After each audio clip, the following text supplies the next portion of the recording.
Assalamu alaikum wa rahmatullahi ta'ala wa barakatuhu. Sunana Bi Gauta. A kwanakin baya na taɓa yin wani bidiyo a Kano. A wani wuri babu permit. Yan sanda sun taɓa kama ni har sai da ya sa ni kwana 3 a station a kulle. So kwanan nan ma a Yola, Adamawa State kenan, na sake yin wani bidiyo. So kawai dai sai 'yan sanda sun ka taho wurina, suna buƙatan gani na mu tafi station. Muka je station, kusan abin da ya faru a can kusan haka ya faru, don ba zan ce ɗaya ba, kusa ne. An sake kulle ni a station. To na ce ni kan wannan kullewan kan iya so nawa ne za a kulle ni. Wancan na farko wanda aka kulle ni a Kano, na yi kwana 3 ne a cikin station.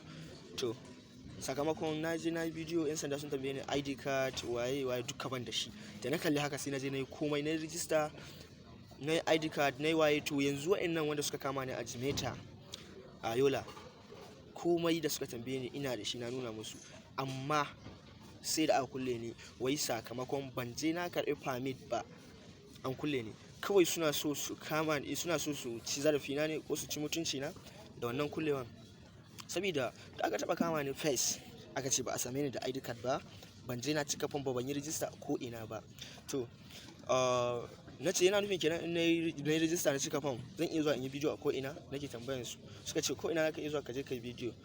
To yanzu kuma wa'annan komai da suke bukata sun samu a wurina, amma saboda dai kawai suna son wani abu daga gare ni, suna so kawai su ci zarafi na, sai da lalle din komai da su gama basu suka ce ai ban zo na karɓi permit ba, shine aka je aka kulle ni. To ni kam na bar ma Allah dai komai, na bar ma Allah komai. Allah ya bi min haƙƙina, dan an je an kulle ni babu dalili, ba akan wani dalili mai ƙwari ba, an ce an kulle ni.